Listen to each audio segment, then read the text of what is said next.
I am Norb Brown, N-O-R-B, short for Norbert. And I want to talk about some of the things I remember growing up in Blue Island in the early and middle 50s.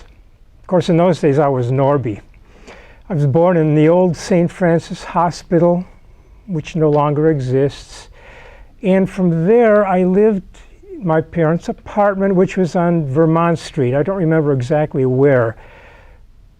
From there we moved. I had a brother. I do have a brother, 3 years older than me. My sister's 5 years younger. We moved to my grandparents' house in Harvey while our house was being built on Market and Hoyne on the corner there. And I can remember coming back to visit that house while it was being built, standing inside and seeing the entire house. It was all 2x4s. There were no walls in there yet. But the house was built from scratch. And in those days, the uncles helped putting in flooring. My father was an electrician, so he did all of that. But gradually, we built that whole house from scratch. And some of the earliest memories of living in the house was hearing the scissors man. The scissors man would come down the street in summertime. I remember he had a cart with a big wheel, which was used to sharpen the scissors, and it would make a sound, ding, ding, ding, ding, and people could bring out their knives and scissors for him to sharpen.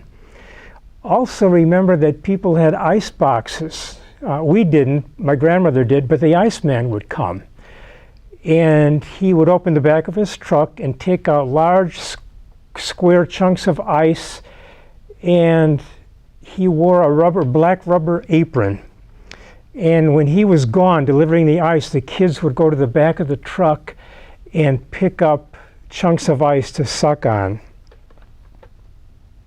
Also remember that there was a rag man that came down the alley in a truck, and he would yell for people to bring their junk out, rags, I guess. And he would say, E-I-E, E-I-E, and I never did know what that meant. But those go way back the early days.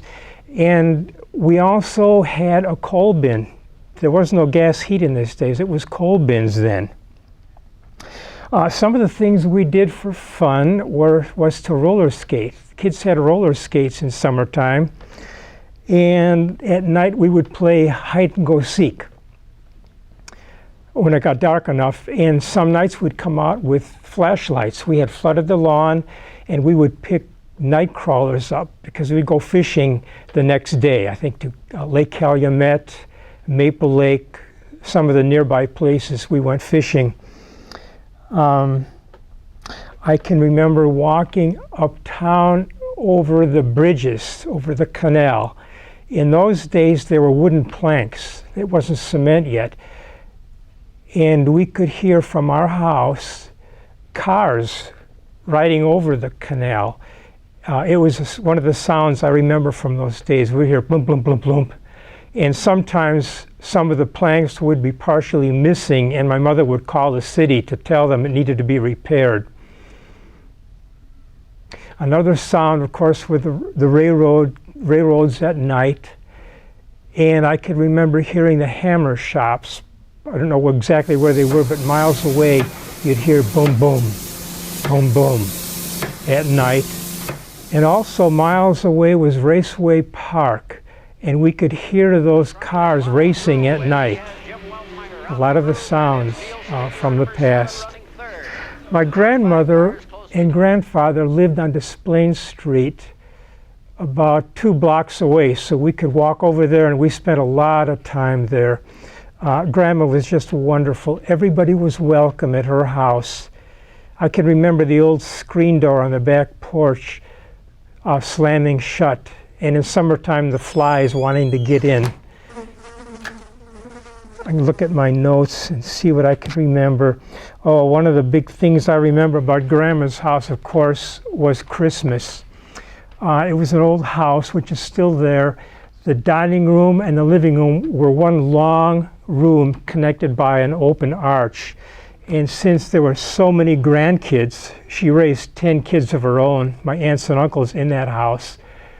they would put up lines of tables so that everybody could sit down. And we'd have almost all the Browns would come, aunts and uncles and all my cousins for Christmas. In fact, around the Christmas tree, they put up a small fence to hold all the gifts in. One of my cousins, older cousins, told me once that the fence was not to hold the gifts in, it was to keep the little kids from opening them too soon. I remember too that my grandma used to bake, and since she was German, her parents came from Hamburg, she used to make kuchens, coffee cake, lots of them every week on Saturday. And when they were cool, she'd wrap them up with wax paper, because there wasn't tin foil or cellophane in those days. And everyone that visited her house during the week got their kuchen. One time, my mother asked, she said, "Ma, can you give us the recipe for your kuchen?" And of course, there was no recipe.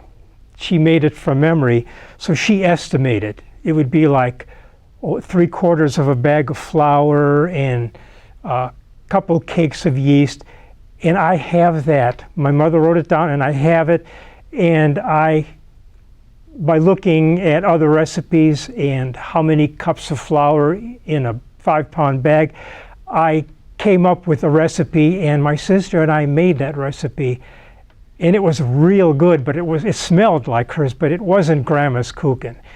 She would put lots of butter on the cakes when they were done, and they were all round.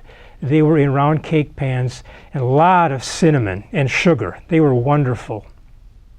One time when my brother and I, before my sister was born, were at Grandma's house, and she was making kuchens, she took the lid of a Hills Brothers coffee can. They were all metal in those days, and she made us each our own little kuchen.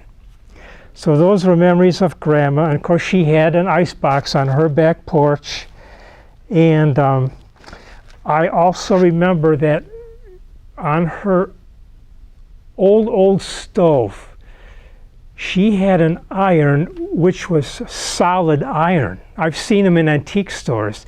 And she would put it on the stove to heat it up and then quickly iron with it. So that's how far back I go. I can remember that. And I also remember a story my dad told about the Depression years, that there was a neighbor in that neighborhood across the street who was making moonshine.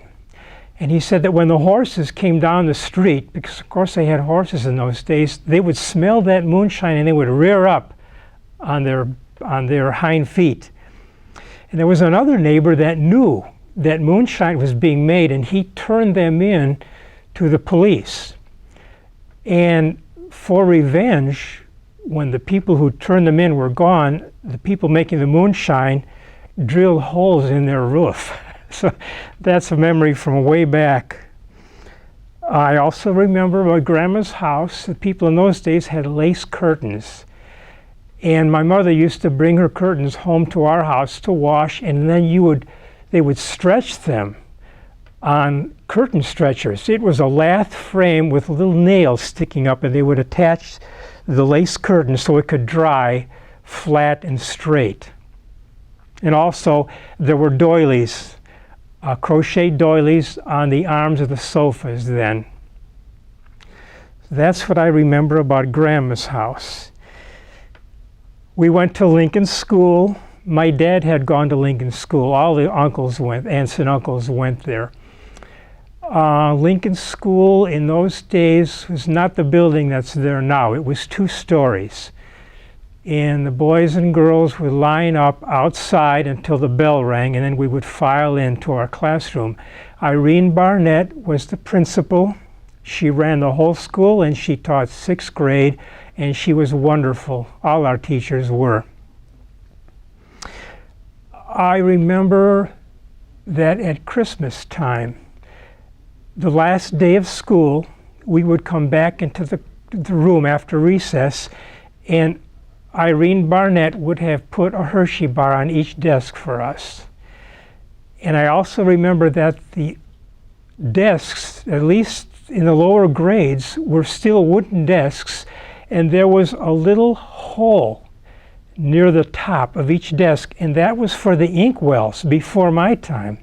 Because my dad said that in those days there was a little glass bottle of ink in those desks, and the janitor would come in and he would make the ink with a blue powder, and he would add water to it, and then he'd come to each desk and fill that up. And then no doubt they were dipping their pen in, but that was before my time. One of the highlights of Lincoln School was that each year the coal marionettes would come. They went to each school, and they would put up a stage in the gymnasium, and they would put on a marionette show, and they were very professional. It was really good. Each kid was asked to bring 15 cents to see the coal marionettes. It was a wonderful thing. We look forward to that each year. Also about Christmas. Probably a week or so before Christmas, the janitor, Webby Winslow, would bring a Christmas tree into each room. It was probably only 3 feet tall, but it was real. And he would set it on a table, either in the middle or in the back of the room. And then the kids would make paper chains with connected loops, and we would decorate that Christmas tree. And each year, for every class, Miss Barnett would read the bird's Christmas tale, I think. It was a sad story, and I've looked it up and found it, and I have a copy of that now. But she read that each year to each class. Another memory I have about Blue Island was about this library, which in those days was a Carnegie library, steps going up. I'm sure there's a picture of that here somewhere.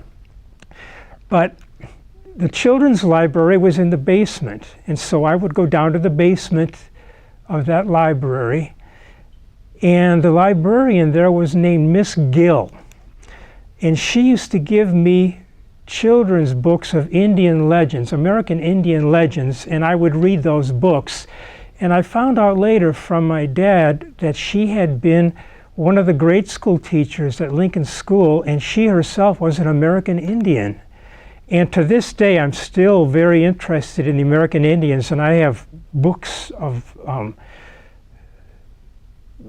their history all over the States and down to Central America, South America. So she started me on that in this library. A little bit about high school. I took art in high school because I was always interested in art. And of course, I went to art school after that and grad school and made my living teaching and later on in industry as an industrial designer. But I took art for 3 years at Blue Island High School, and my first art teacher was Ethel Haugen at Old Main. She was wonderful. In my whole career, 7 years of art school, I had 3 top-notch art teachers, and she was one. She was a hidden treasure. I don't think that the administration realized what they had. She was a real art soul. She was a great person. I wanted to say that. I loved art, and she started me out. High school, I loved band. In grade school, Mr. Morelli, Rocco Morelli, came to each grade school and started us off in 3rd grade with a plastic tonette. Nowadays they have recorders, but it was an inexpensive little flute with a few holes, and I still have it. I saved a lot of things from the past. But we started out, and then if we were interested, we could be in the grade school band, and I was. And I played all the way up through high school, even to college. But high school band was wonderful. I played in the concert band for marching band, for the football games. I played in varsity band for the basketball games. And when there was a musical, I remember we did The Old Mill, and I played in the orchestra for that. I was in the grade school orchestra. We had an orchestra, and the director was Mrs. Miller. And that was as far as junior high school. After that, they didn't have an orchestra in high school. But that was a big part of my high school days. And I could remember being in the 4th of July parade on Western Avenue in grade school and high school. In fact, one year, the grade school band played in the Christmas parade down in the Loop on State Street. We were on TV. Also, a memory that I have was there were night football games in those days, and there was a majorette by the name of Dixie. And during the performance, she would light both ends of her baton, and they would turn the lights off in the stadium, and she would twirl. That was sensational. Even nowadays, it would be. I don't know if they have night games now. But then at night, we would all go to see the fireworks. And a lot of the people would go to Memorial Park, and we would bring blankets and sit on the hill, and we could see the tall fireworks from there. So those were a lot of my memories. And since this is August, I can also remember that every year in August, when the tomatoes were ripe, Libby's on Western, I think the building is still there, but they were canning tomatoes in those days, and you could smell the tomatoes all over the town. And they smelled really good. And in the afternoons, you could see all the women who were hired for the summer to work on the lines. I don't know what else they canned there, but I know they canned tomatoes. And that was one of the smells that we smelled in Blue Island. So that's a little bit of the main things that I could remember about Blue Island. It was a very happy time. It was safe in those days. In grade school, we kids could walk to the Illinois Central, the IC train, and get on the train and go to the Loop, to the museum on our own. It was perfectly safe, and come home again. End of my story for now. That's all I have in my notes. I could go on and on, but that's it.